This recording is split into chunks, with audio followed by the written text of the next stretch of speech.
Welcome, everyone, to the Monday, July 28th meeting of the Planning and Development Committee. Director Flax, if you could please take a roll call. Of course. Councilmember Burns? Here. Councilmember Davis? Here. Councilmember Rogers? Here. Councilmember Geracaris? Here. Councilmember Kelly? Councilmember Isles? Here. Seeing that we have a quorum, we are ready to do our work, and we will begin the meeting. First order of business is the approval of the minutes from our June 23rd and our July 14th meetings. We could have a motion, please. Mr. Chair, I would move approval of item M1, the Planning and Development Committee meetings for July 14th, 2025, and the Planning and Development Committee minutes for our June 23rd, 2025 meeting. Do I have a second? Second. Properly seconded by Councilmember Burns. Can we quick do a voice vote on the approval of the minutes? All those in favor? Aye. The ayes have it, and we'll move on to public comment. First of all, we'll start off with folks who signed up in person. And I see here at the top of the list, it looks like their name is Melinda Shank, I think. Okay. And we'll have, is it 3 minutes today for public comment. Hi, I'm back again on 2222 Gray. My opinion hasn't changed. Just want to say that last year that the owner-occupied license was granted. The owner never occupied the rental, and the city, if they approve a non-owner occupied license, will be rewarding the owners for non-compliance. I'm concerned about affordable housings are being purchased and then turned into vacation rentals. The 2-bedroom, 2-bath property that I'm here about sold for $300,000, making it ideal for home ownership. We watched the evolution of that home. When I say we, I'm talking about my husband and myself. When it was remodeled many years ago, it was listed as a condo alternative. We personally wanted more space, and our affordable home, when we purchased it at the time, was remodeled. We elected a major remodel versus moving. Many of the surrounding homeowners have done the same. We purchased our home in 1987 because we liked the idea of living in the neighborhood. Our previous home was surrounded by apartments and never felt like a neighborhood. Having a transient property within my line of sight is not consistent with our vision of a neighborhood. The property was previously used as a long-term rental. Renters, like the current owner's agent, were and are continue to be welcomed and included in neighborhood activities. There is no shortage of hotels in our area. Adding another vacation rental does not add to Evanston, in our opinion. The current cost of a license is nominal. I'm done. Thank you. Next up, we have Janine Martin.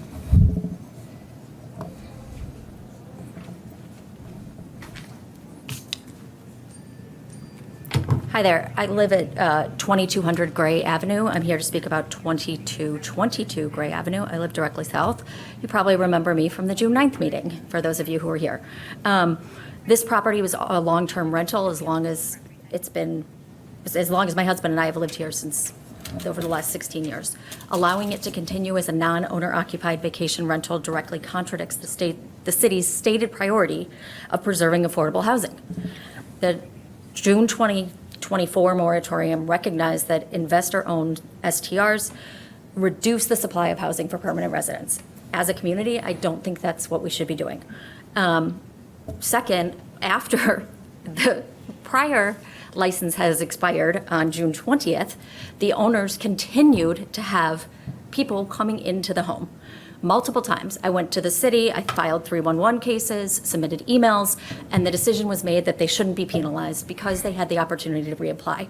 A poorly written ordinance should not penalize the rest of the community and reward people who are not following the rules. If there was a liquor license that expired, would we just let them go along serving liquor?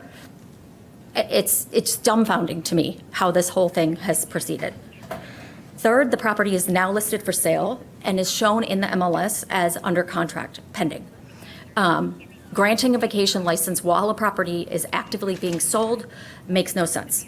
It invites speculation and suggests that the license may be used as a marketing tool, but not as a commitment to responsible operation. City code allows the council to deny a license in the public interest, even if other conditions are met. In this case, the public interest is best served by protecting our housing stock, respecting the rules, and preventing further erosion of neighborhood stability. Finally, approving this application sets a dangerous precedence.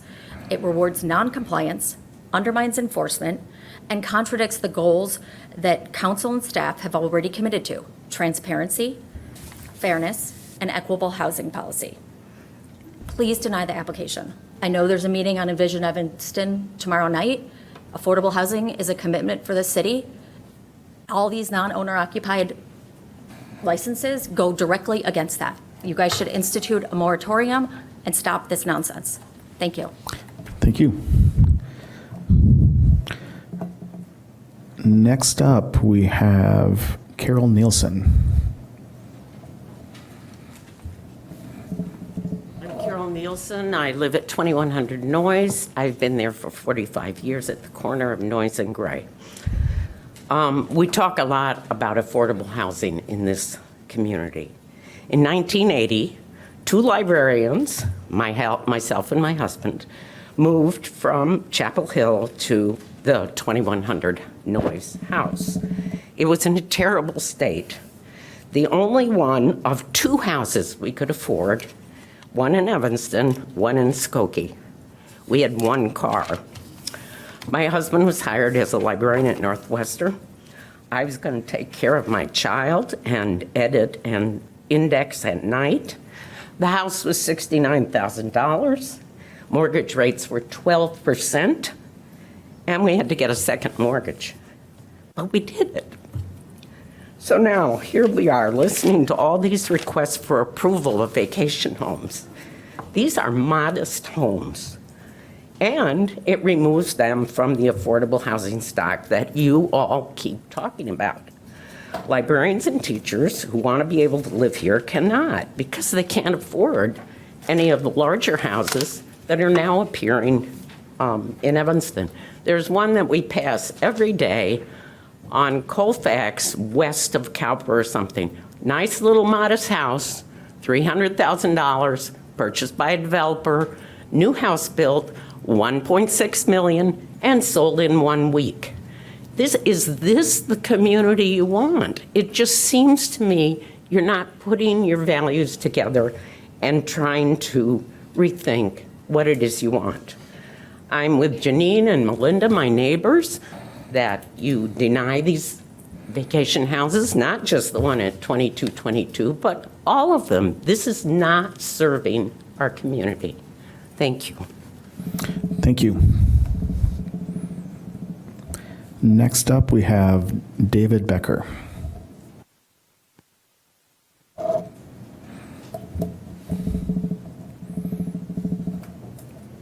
Hi, my name is David Becker. I live on 1100 block of Darrow. And I wanted to add just a little bit of nuance to the conversation that I was hearing last week in this committee meeting. My wife and I own a 2-flat. We live on the first floor. We have a long-term tenant on the upstairs. There's a coach house in the backyard that we've been using as an Airbnb. And what that's doing for us is, in the past 5 years, we've seen our property values go up by 50%. Our tax bill is, and our mortgage are a few $100s more per month at this point than they were 5 years ago. And that's before this next increase that's coming. That's going to be the largest yet. And so what having an Airbnb in the backyard is doing for us is allowing us to keep the rent of our long-term tenants upstairs that we want to keep in our community, that we know and that we love and that we want to keep without having to raise their rent to help us cover this cost. We're eating some of the cost ourselves, but our incomes haven't kept up. Our working income hasn't kept up with the increase that we're bearing from the tax burden that we're paying. So the Airbnb is defraying that cost so that these folks have only seen a $25 increase in their rent over the last 5 years versus, some of the places that we see in our neighborhood going for outrageous, what I would think is an outrageous amount for a 3-bedroom apartment. And if we can't make the extra money from that Airbnb that's in our backyard, then that tiny 1-bedroom house is going to rent for significantly less, and it's going to have to go up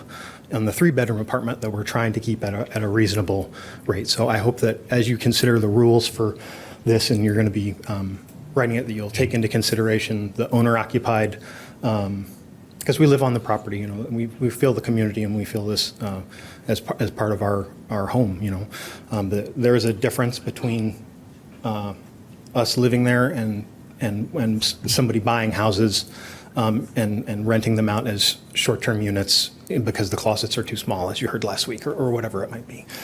So I appreciate your thoughtfulness and attention. Thank you. Thank you. Now we're going to move on to folks who are online who signed up online to speak. We have Mary Rosinski, and I see Mary is in the Zoom. You can unmute. Hi, how are you? Yes, thank you very much. I'm calling about the softball field at Ryan Field. I happen to love softball. I have 4 girls that played softball, so this is no judgment on that. But I would like to see this project go through the process of a plan development, go to LUC, so things can be more discussed in the public. I know our alderperson Perry, which had a meeting on it, and some people were able to attend, but I don't think it was. I think a lot of people don't really know what's going on, and my other concern is I think best practice is say this is not a minor variance. Taking down grandstands and then building a 3-story stadium and then having 80-foot lights, that's a development, and things need to be looked at. I understand, and I've heard as I've asked around that, there's new lighting that won't bleed into the neighborhood, and then it's also going to have an amplified system. And so what does that mean? And, once again, I don't live in that neighborhood. I live nearby, but I think that is something that really needs to be addressed. How loud is it going to be? Is it going to be used for other things? Because I know they said on the big Ryan Field for the concerts, they were going to allow something like 80 or 86 decibels, which is, I guess, higher than, an air, a gas blower. So I think, it sounds low, but things are high. I personally would like to see a demonstration of these lights at 80 feet, which is, used car lot guys or higher, that don't bleed into and ruin the night, even if it's just from 7 to 9, because everything starts out with we're just using it 5 times and then becomes a regular, oh, this field's available, let's do this. I understand this is part of a minor variance, they're saying, because it's part of the overall Ryan Field or some PD. And is that what happened with the Rocky Miller? Was that just a minor variance? And was the Welsh Ryan Arena, which is also in the U District? I'm just truly trying to understand what is, because I know on the survey when they did the Ryan Field, when that was asked about the softball field, because one of the neighbors noticed it, they said, oh, we're not doing anything with that right now. It's just a softball field. And there was also a pavilion on the corner of Ashland and Central, which they said, oh, we're not going to do anything. Is that the next minor variance that's going to be going on with this? I am concerned. I think it really needs to be addressed, spelled out for residents. So I appreciate your time and letting me talk so long. Thank you. Thank you. Next up, we have Amanda Zane. Is Amanda here? Is that for City Council? Okay. Signed up for City Council on this one, too. Oh, that one? Okay. Is there anyone here who would wish to speak who didn't get a chance to sign up for public comment? Okay. So I guess we're done with public comment then. We'll move on to the next order of business here. Just before we start, these short-term rentals have been a topic of conversation for the last few meetings here. I just want the public to know that We will be hearing a referral to update the ordinance. I think we're going to be exploring all aspects of this ordinance at our October meeting of Housing and Community Development. And then we'll hopefully move this on to City Council quickly. Before we start, I'll say I really appreciate a lot of the thoughts about these perhaps not really meeting our community standards or our community goals at this point. But moving forward, we're hearing these as our current ordinance is written, and we will move forward with item P1. Can I have a motion for P1, please?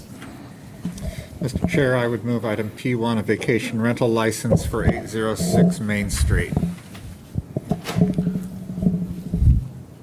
I'll second it. Okay, it's been properly moved and seconded. Do we have any comments about the 806 Main Street application? Councilmember Kelly. So are the owners here? Okay. Thank you. Thank you so much. So I mostly had a question. I mean, I do feel very strongly that there is a distinct, there's a very big difference between owners who live in town or down the street versus those who don't. And you said you live in Evanston? Do you live nearby? We're very close by. It's like a 5-minute drive from there. Okay. And are you 100% owner or just partial? 100%. 100% owner. Okay. That was my question. Thank you very much. No problem. Councilmember Isles. Okay, so we are facing 4 of these today, and there's a lot of confusion over some go through and some don't. And I just wanted to speak briefly to it. I agree with the speakers that talked about, we have an affordable housing goal. We're having this discussion as part of Envision 2045. And I really, I don't like putting these things through. I think they're very good for the investor, but not great for our community. It takes naturally occurring affordable housing off the market. I did understand what the one speaker said about owner-occupied, and I do think that's a different category, and that'll be part of our debate in October that I'm looking forward to. But as far as how I vote on these, none of these 4 are owner-occupied, but I'm going to put through the ones that don't have complaints from neighbors, and I'm going to vote against the ones that do have complaints from neighbors, because that's one of the 4 standards that we're allowed to apply to it. So in this particular case, I talked to Councilmember Newsma. This is in his ward. He doesn't have an objection, so this one I'm going to put through. Okay, back to Councilmember Kelly. Thank you. So in the staff memos, I'm sorry, I just read through these quickly, but is it indicated whether they're owner-occupied or non-owner-occupied? We are only seeing ones that are non-owner occupied. All of these are not. I'm just looking for it. Is it? The applicants who live at the property, those are approved by staff. It's just an administrative process. So everything that we see will be which are held to the standards for special use, correct? Not. So what are they held? So if it's non-owner, it's not by right, right? It doesn't get approved of by right, non-owner occupied. Owner occupied does get approved by right, correct? They both follow the same standards of approval. And in your memos in the packet this evening, the standards are listed and there's a description of whether or not they're met or not. Okay. So those are what you're evaluating, these non-owner occupied. So they're held to the same standards? Correct. Occupied or non? Correct. Okay. Thank you very much. Back to Councilmember Isles. I'm sorry, Liz, you walked all the way over there. I was trying to catch you before you left the podium. Is there any way for us to stop having these on the agenda until we have a chance to revisit this at HCDC? Is that an acceptable motion that I can make? Alex, go ahead.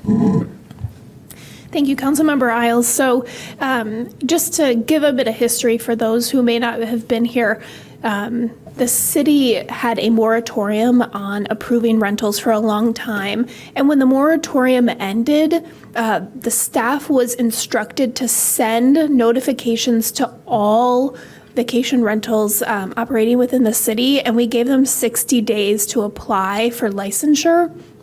So the city has proactively reached out to vacation rental owners and asked them to register. So at this time, that's why you're seeing an influx of people registering and more of these coming on board. But the city did specifically reach out to them and ask them to apply.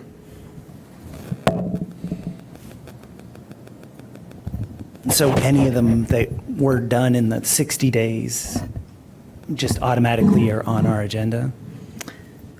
Yes, anyone who submitted within those 60 days within the letter are coming onto the agenda, which is what you're seeing, yes. Can I make a motion to not have any beyond those 60 days show up on our agenda until we've had a chance to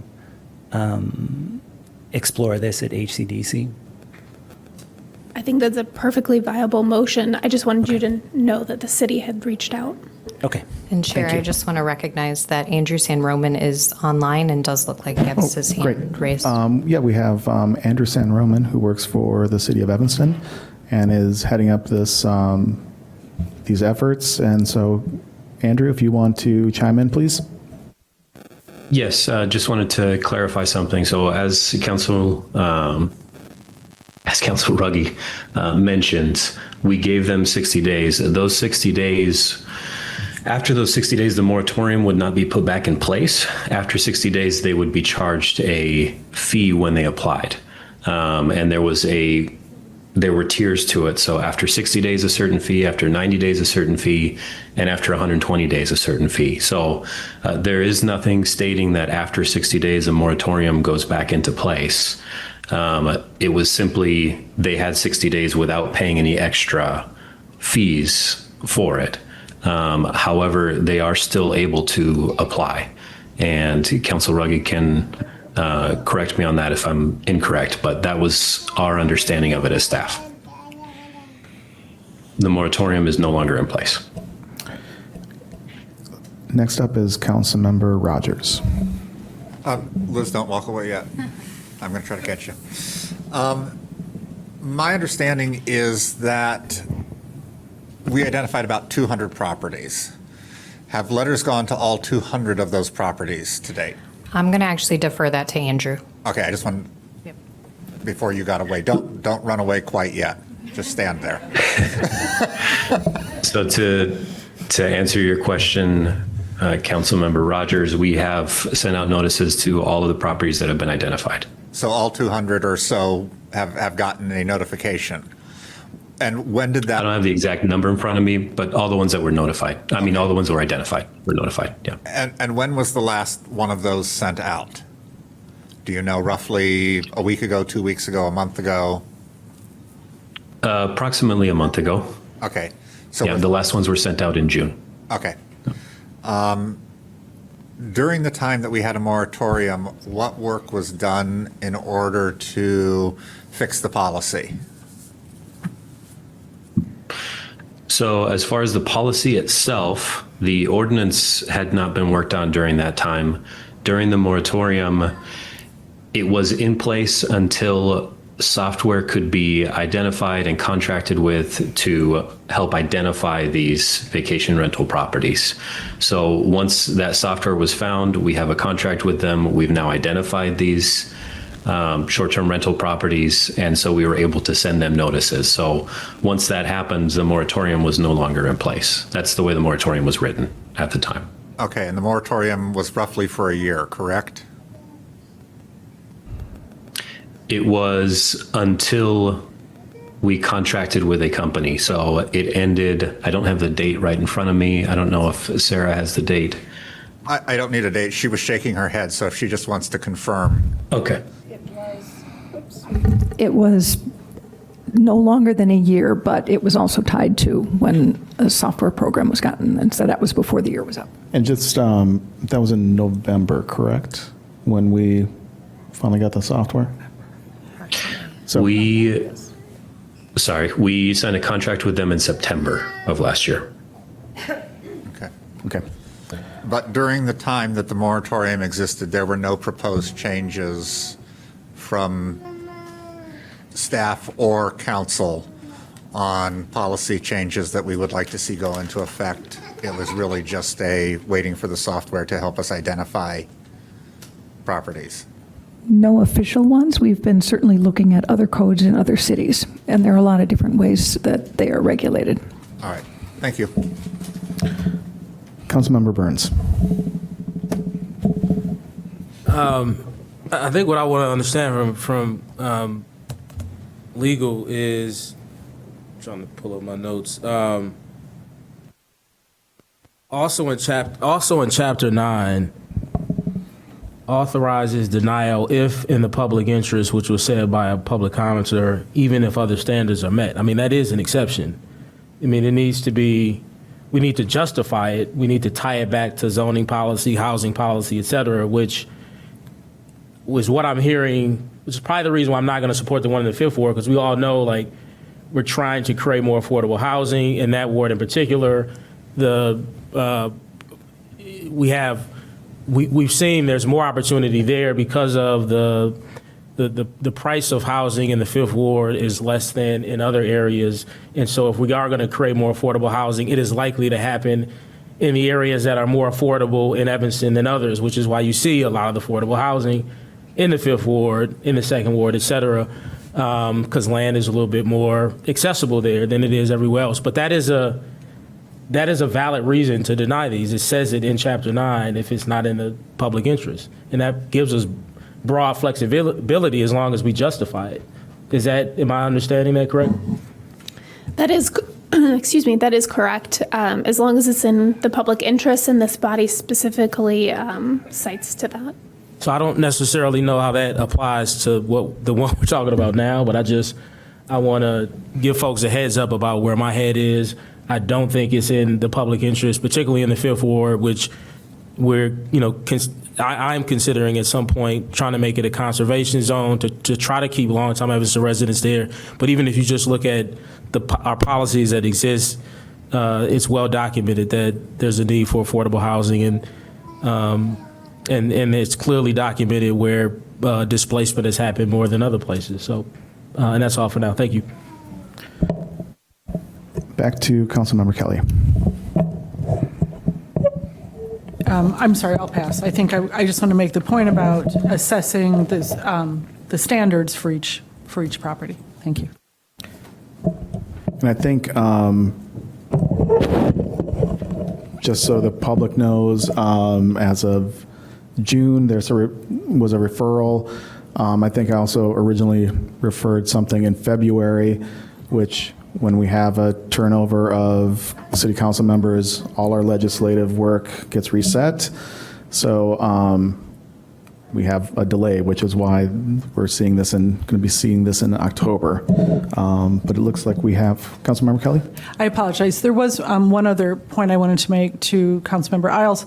So last term I did at one point, there was I had in the pipeline, legislative pipeline, a moratorium on non-owner occupied ADUs. And during that time, we did not permit any while it was in the pipeline. So is this currently in the pipeline? Yeah, we are doing a complete deep dive in all short-term rentals. So that's including owner-occupied. So our whole licensing system will be. Right. And I mean, it's already gone through referrals. It's been. Yes. So this would be similar, because I remember at the time, everybody was waiting to see which way the vote was going to go on this, realtors and others.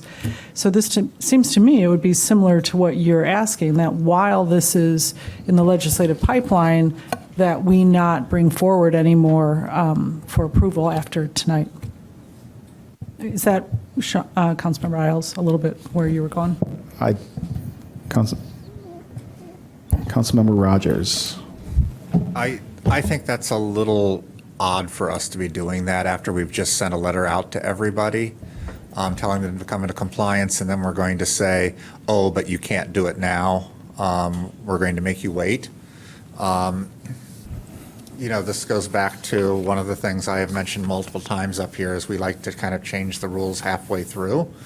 And I think this is a changing of the rules halfway through. If people have been told, here are the rules that you have to follow, please register, and then we're going to say, oh, but we aren't going to hear your cases until we get some other things in place, and you might be denied by that. To me, that seems a little disingenuous. Councilmember Ailes. I hear what you're saying, Councilmember Rogers, and I'm not talking about denying anybody that's come here tonight and has something that's on the docket. But when would be a reasonable time to put a hold on this, to table this for until we're done our debate? We're a new council. We have stated strong opinions on this. I think the writing's on the wall that we are going to make some changes. And so having a flurry of these come through right at the last second beforehand is exactly the opposite of what I hear people saying that they want to change with the new ordinance. And so I don't think that's a good scenario either. So maybe staff can weigh in, maybe other council members can weigh in. What's a reasonable time to give people? Like, you've got 2 weeks and we're going to put a stop to it, or what? So I can share a little bit of information.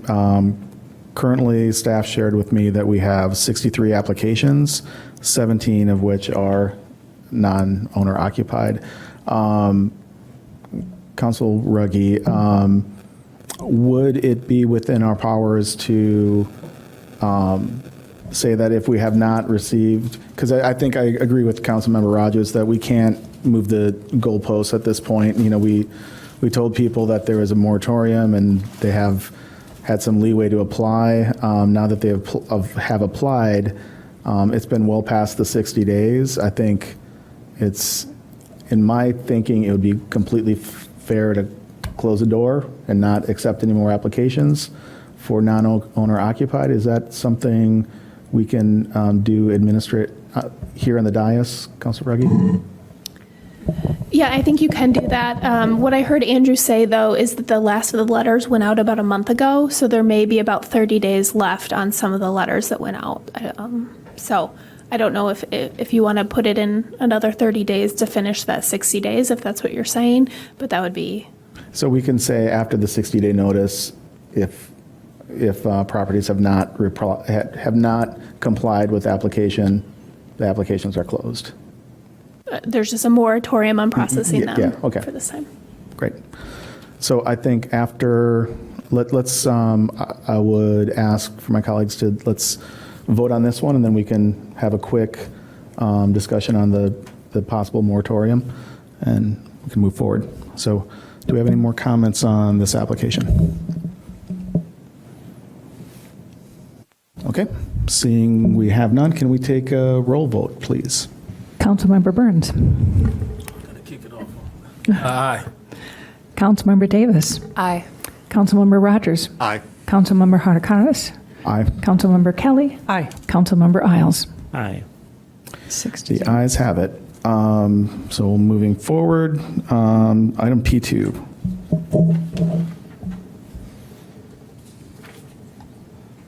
Mr. Chair, I would move item P2, a vacation rental license for 2124 Seward Street.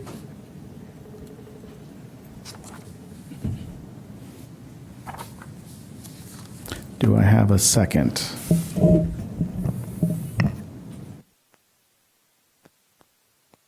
Second. Oh, okay, we have a second. I will open up the discussion here. This is in the 9th Ward. This is in a neighborhood that is still relatively affordable, and the type of neighborhood like, Councilmember Burns has mentioned about the 5th Ward, or this is one of the type of neighborhoods I think we should be trying to protect. That being said, I've had a couple neighbors email me with concerns about the transient nature, also taking, a home that's perfectly fine for a young family off the market.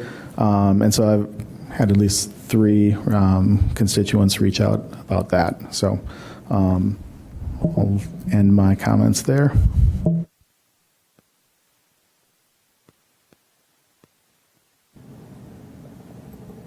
Okay, I think we're ready for a roll call vote then. Councilmember Burns? Aye. Councilmember Davis? No. Councilmember Rogers? Aye. Councilmember Geracaris? No. Councilmember Kelly? No. Councilmember Isles? No. The noes 2 to have 4. it. 2 to 4. We'll move along to 2222 Gray. Can I have a motion, please? P4. 2015. Oh, did I miss? Emerson. P3, sorry. I would move item P3, vacation rental license for 2015 Emerson Street. Second. Okay, it's been properly moved and seconded. Do we have any discussion on 2015 Emerson Street? Councilmember Davis. Did we get a recommendation from Councilmember Harris? This one's in the 5th Ward. Oh, sorry, my bad. Yeah. Do we have a recommendation from you? Councilmember Burns. Yeah, Councilmember yeah, Burns. it's similar to what Councilmember Geracaris said, and I didn't get a sense of whether or not you were supporting the last one or not. Because again, I think what is important, what's clear is that these decisions can't be arbitrary. We have to try to apply the same standard to everybody, no matter who applies. And so I would have voted against that had I known that you, as the alderman, wanted to apply the public interest standard, which I will certainly apply here. I think this is an area, as I said, it's been well documented. There's a lot of both naturally occurring affordable housing here, older housing stock, but also the rising cost of housing in Evanston is going to hit more lower income, more moderate income areas in Evanston harder than anybody else. And so when you look at the census tract and all the information suggests that there's been quite a bit of displacement here, both for homeowners, but also renters.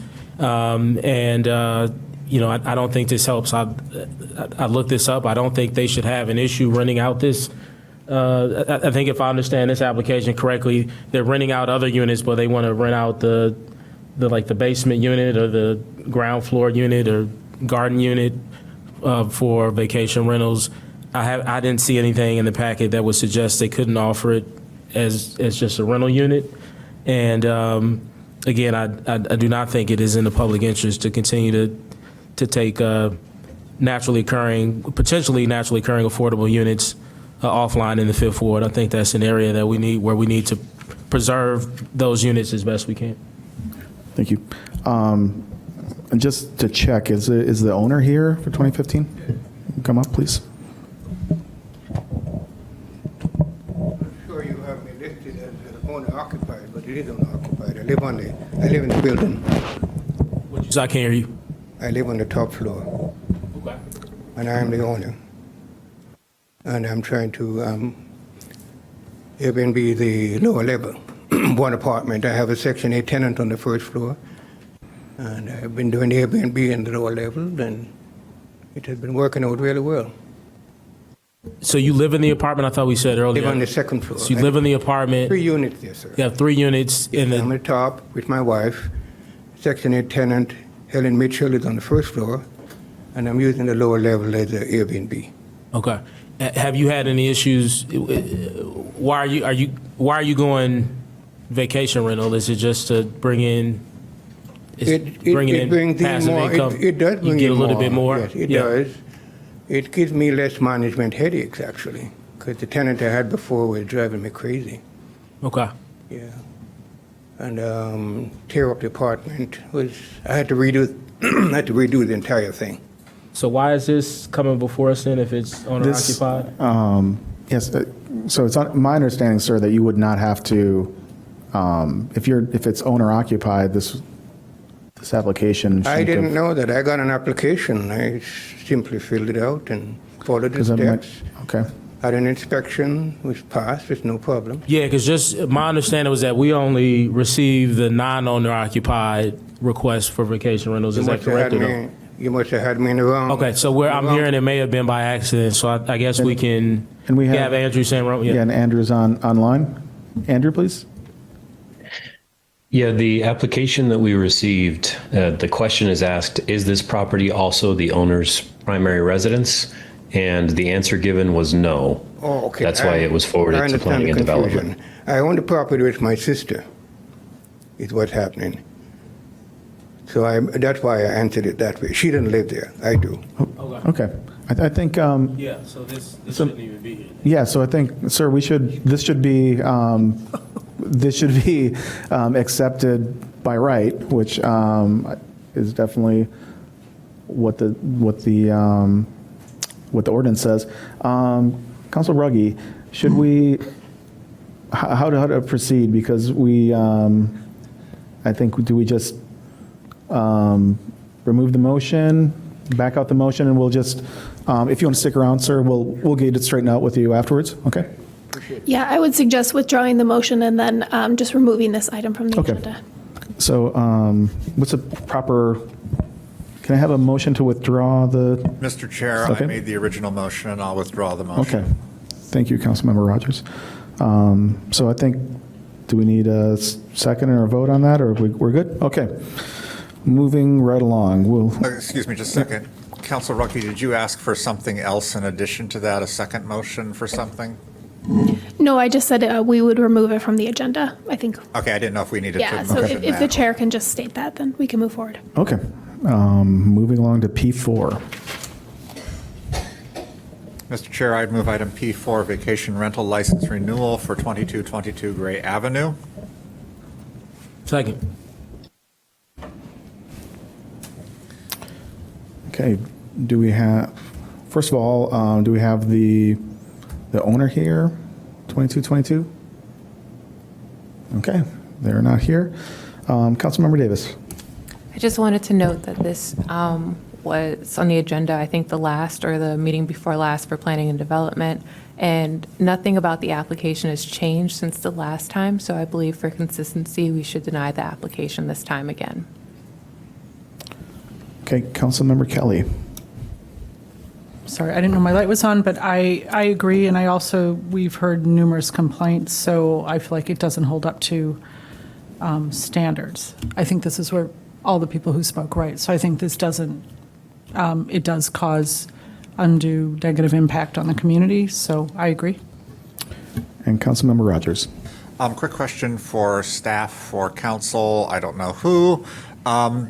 We heard testimony, and I have verified that there is obviously a sale going on this property. If a rental license, vacation rental license were to be issued, does that terminate with a change in ownership of the property? And so it wouldn't be something that you could use as a marketing tool, like, hey, buy the house, you can rent it out. Correct. It doesn't run with the land, it runs with the owners. So if there's a purchase or a sale and a purchase, then the new owners would have to apply. All right, thank you. Great. Seeing no other lights, can we please take a roll call vote? Councilmember Burns? No. Councilmember Davis? No. Councilmember Rogers? No. Councilmember Geracaris? No. Councilmember Kelly? Councilmember Isles? No. 6-0. Those have it. Now, I would like since we've had this discussion about closing the application process, could I have a motion? I would love to make that motion. Okay, sure. What exact time frame are we going to say?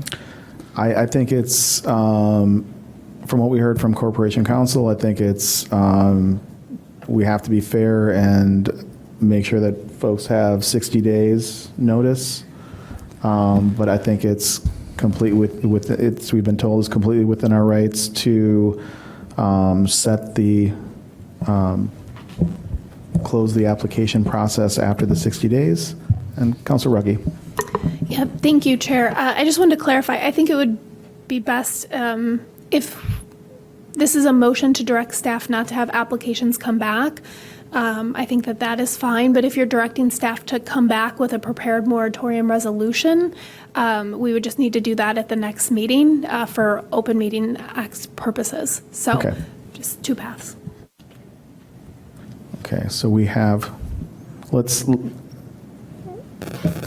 I don't have my calendar memorized, so do we have, our next meeting is? August 25th. Oh, okay. See, staff are on top of things, much more so than council sometimes.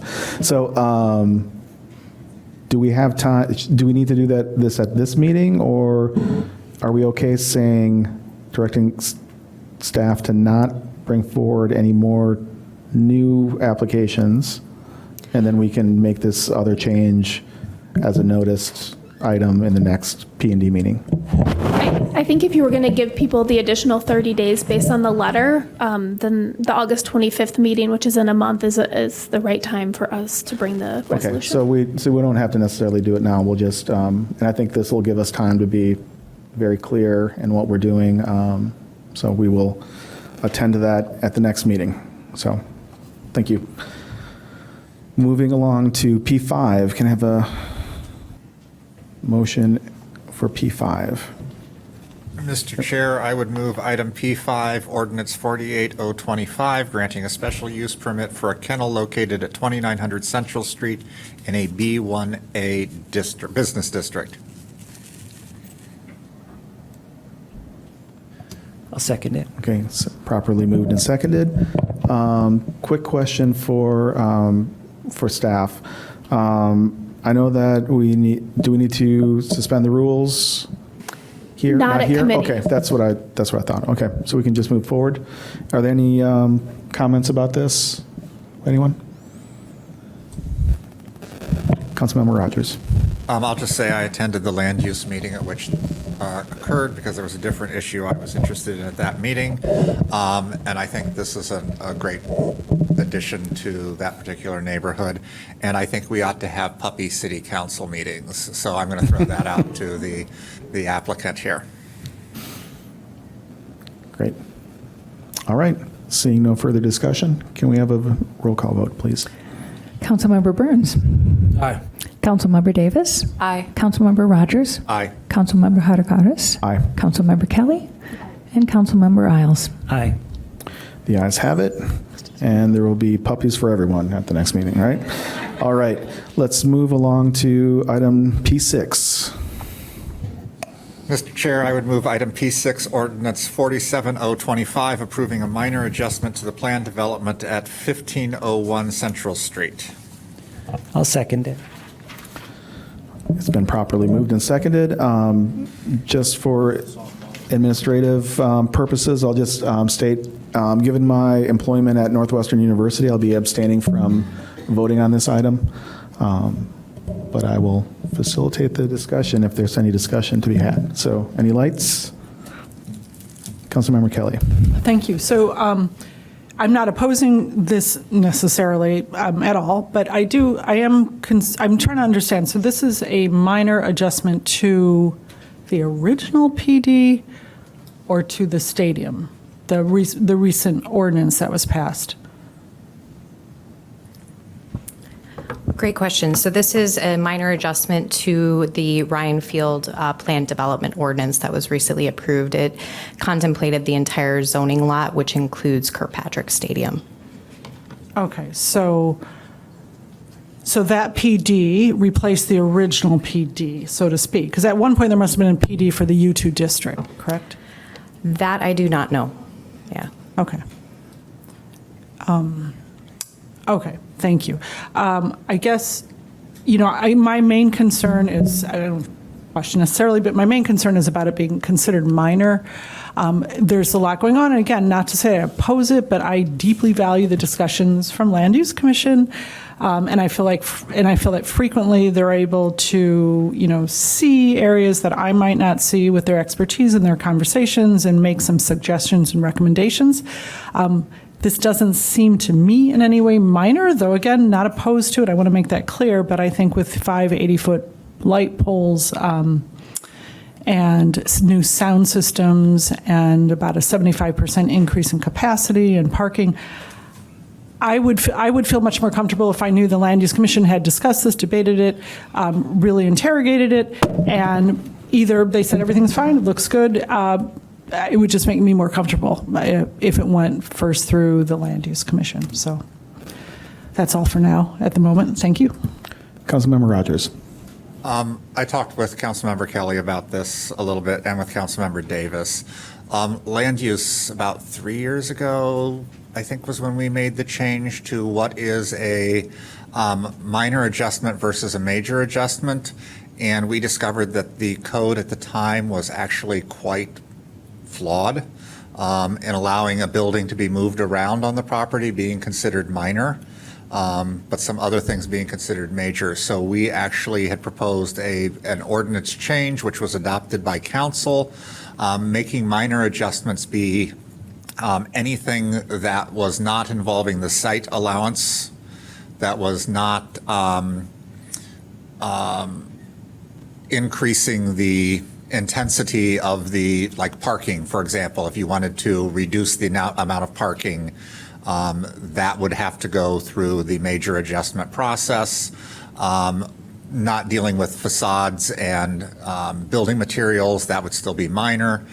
And then also public benefits was one of those discussion points, since public benefits really is a council-led discussion, not a land use discussion. And so we put a lot of time into kind of thinking what sorts of things should come back and which sort of things should not come back to land use. And so, I mean, my understanding is we're following that new procedure, that new policy that was adopted 3 years ago. And so I think, you know, I have no problem supporting this. Councilmember Davis. I thought that I would add that, Liz, in addition to Northwestern, we did have a special ward meeting, particularly on this issue. It was about, I recall, maybe like 90 minutes, an hour long, somewhere in between there. There was Q&A. I sent out a very detailed newsletter, in my opinion, every month, and I was explicit in noting that there would be lighting and sound changes, and I explicitly stated how many seats there would be. I received more complaints about the sewer project, and I actually received no responses to that newsletter about the softball field. I'll be honest, no disrespect to my residents, but they're very vocal, and I was surprised, but that's just how it came out. And then leading up to this, for public comment that was sent by the, City Clerk Mendoza, we also did not receive any public comment related to the softball field. All that to say that, again, I was a little surprised, but I do not think that I have not gotten many complaints with regard to the project. Probably because Northwestern was a little bit reasonable in trying to do this now while we're already having all of that construction with Ryan Field, that no one's going to be like, oh my goodness, construction on Central Street? How could they? Like, it's already been happening.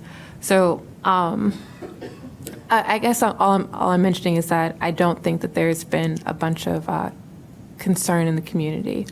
That's it. So I did think a little bit about the lighting, and actually, if Andrew or Liz want to weigh in, I'm not actually sure about how much of a deviation the current lighting plan is compared to the last one. So yeah, my understanding is that they do have lighting on site currently, and the proposed lighting is within the height thresholds and allowances and does meet the code parameters of ensuring that there is, I think it's like 0.01 foot candles at the property line, so they are complying with their photometric plan that is proposed. In addition, there are conditions of approval that specify when the proposed lighting will need to be turned off as it relates to events that are being held. So it's, I believe, only an hour after the games have concluded, and then the lights need to switch off. So there are safeguards there that ensure that they can be addressed. In addition to dimmer switches, if we do run into issues down the road, those can be calibrated to address whatever concerns are brought up. do you anticipate that the lighting will be, and it's okay if I don't have an answer, but do you expect it to be worse, about the same? I think based on our understanding, it's meeting code requirements. Whether or not the current lighting, I can't speak to the current lighting and whether or not that meets the code requirements at the property line or not. I guess I meant in terms of disturbance for residents. Do we expect more spillover or more light disturbance compared to current? Based on code, there should be no spillover to the neighboring property owners. Okay. And is there currently spillover? I have not heard any concerns from neighbors in terms of the existing softball field lighting. Okay. I will add to that the previous Councilmember Ravel, did express concern with regards to noise and that there have been noise complaints in the area. And my understanding is that what we decided was that we would put in place this agreement so that Northwestern would not play music too often and it would not be too loud and they would only do it during games as opposed to during practice. And that we would, have some type of agreement in place so that it's more reasonable. That is correct. Amplified sound would be limited to game days of Northwestern softball games only. They would not be able to use amplified sound during practices or when they have other sponsored events that may be occurring at the field. Do you think there's anything that we could put as an amendment in here to address potential light concerns? I think there are enforcement mechanisms currently built into the zoning code, so if they're found to be in violation of the parameters, then we can certainly enforce based on what the provisions of the code are. Our team has tried our best to think of any possible impacts and have provided conditions in order to mitigate those concerns. So if light is an issue, what can we do enforcement-wise afterwards? We would work with Northwestern to ask them to dim the lighting because they have installed, they will be required to install a dimmer switch. So we would work with them as a condition of approval to make sure that any impacts would be mitigated with that dimmer switch. Do they have to listen to us? I want to say yes. Yes. Okay. You said ask, not tell, so, okay. Councilmember Kelly. Thank you. So I just want to be clear that it wasn't, my wish that this would go before Land Use Commission is to ensure its success, and not so much about resident complaints. I'm glad to hear that, but it's, to make sure that it is being well vetted, that if there are any concerns, I continue to maintain that this does feel major, not minor, when you're building basically a softball stadium with lighting, amp. And again, I want its success, and I want to ensure for Northwestern as well as for the residents that it's successful. So with that, if I may, Councilmember Rogers, put you on the spot since you are a former land use chair. I mean, do you see anything in here? Because this is, that's what I would like is a full-on discussion about ways to potentially ensure its success. Questions, you don't have any questions or concerns about any aspect of this at all? I think that with the conditions that are being applied on hours of operation for the amplified sound, with the lighting, with the restrictions that we already have in place on less than one candle at the property line, for those of you who don't know, that's how light is measured. It's literally the light of a candle. So it wouldn't be as bright as a candle if there were no other lights around at the property line. So I feel confident that there's nothing in here that I see that would raise a red flag for me. Mm-hmm. Okay, great. And in terms of enforcement, this is unique in that it is the U2 district. Would it not be, I will just say, I have to say, I want this to see the success, but we had lots of issues with the trucks and many violations over and over again with issues with, trucks being covered. And so this is a large institution and it is our U2 district. Would it be possible to consider special enforcement, special fines for this particular area given the district? Like that would set it apart from, because what would our fines be? Or when you say, yes, they have to listen to us, can you walk us through what that means? Sure. So Section 6310.5 of the zoning code outlines penalties and remedies for violations. Essentially, any violation of conditions or safeguards that are established via this plan development would trigger a fine of no less than $100 and no more than $1,000.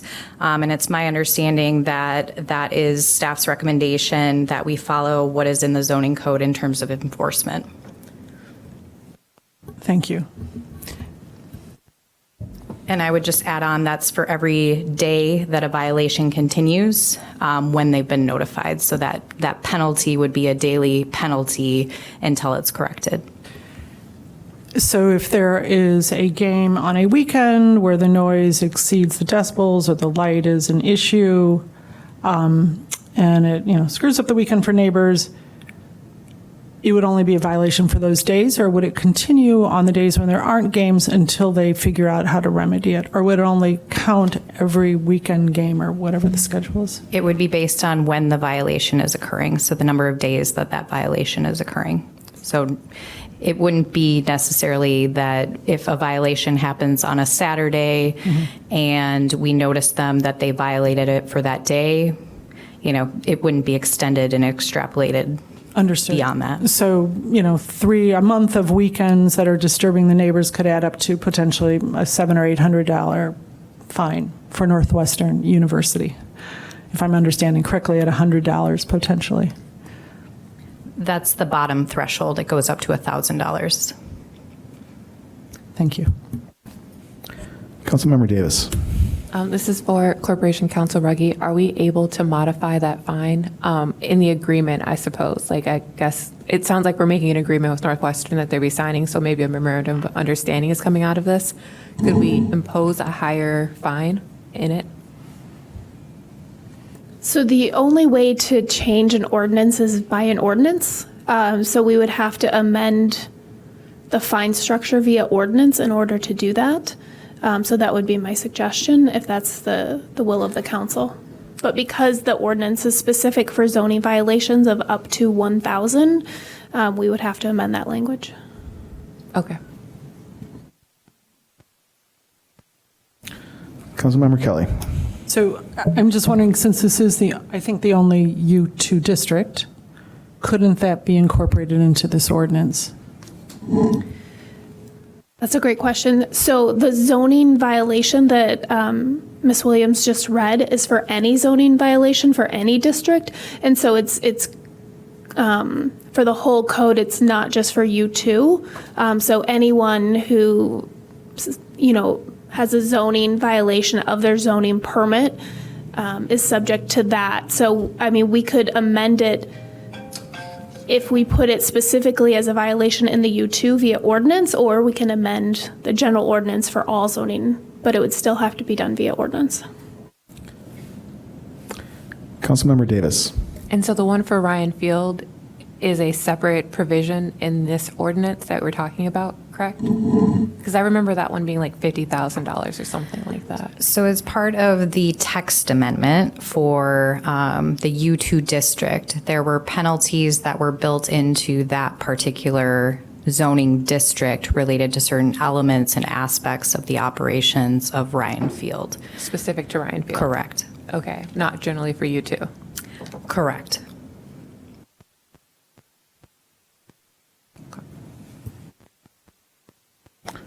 Okay, Councilmember Kelly, followed by Councilmember Rogers.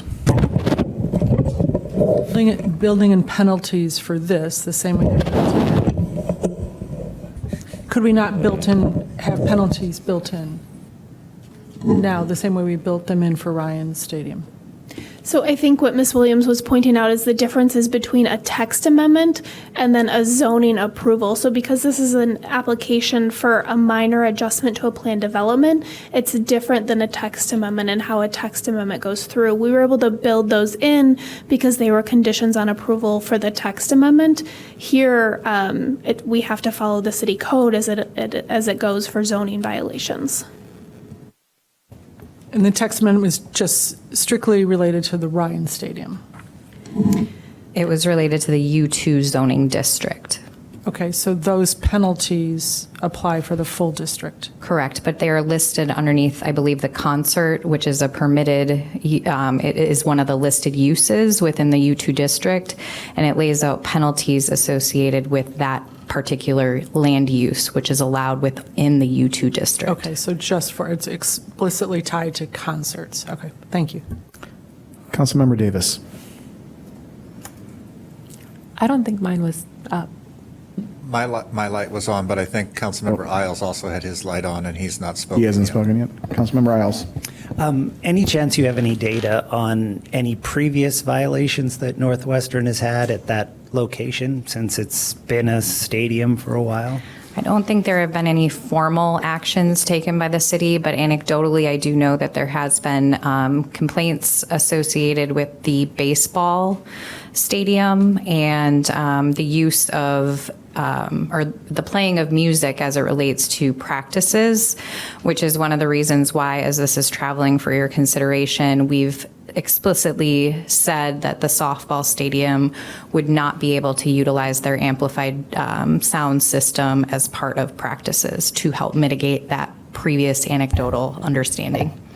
Okay, thank you. Councilmember Rogers. Councilmember Isles actually took my question, so I should not have let him speak first. Okay. I see no other lights. I think we're ready for a roll call vote. Councilmember Burns. Aye. Councilmember Davis. Aye. Councilmember Rogers. Aye. Councilmember Geracaris. I abstain. Councilmember Kelly. Aye. Councilmember Isles. Aye. The ayes have it. We're now ready to adjourn, and we will start City Council at 7 o'clock.